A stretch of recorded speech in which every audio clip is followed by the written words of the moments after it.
তো এখানে আমার দেখছি আমার ছোট্ট বাচ্চা বন্ধুরা আছে, তো খালি গলায় গাইবো কি করে? ঠিক আছে, আমারই একটা ছবির একটা লাইন আমি গাইতে পারি।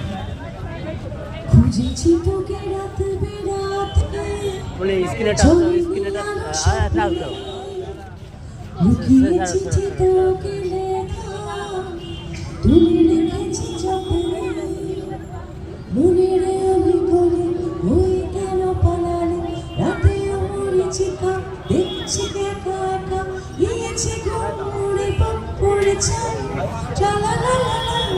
Thank you. আর এখানে আমার বাচ্চা বন্ধুরা আছে, একজন একটু চিৎকার করে বললো মিমিক্রি। ঠিক আছে, আমি চেষ্টা করছি আমার বাচ্চা বন্ধুদের জন্য ছোট্ট শ্রাবন্তী হয়ে, আর আজকে তো চাঁদও উঠেছে, চেষ্টা করছি। গলার অবস্থা খুব একটা ভালো নেই, ঠান্ডা লেগেছে, তাও চেষ্টা করছি। চাঁদ উঠেছে, ফুল ফুটেছে, কদম তলা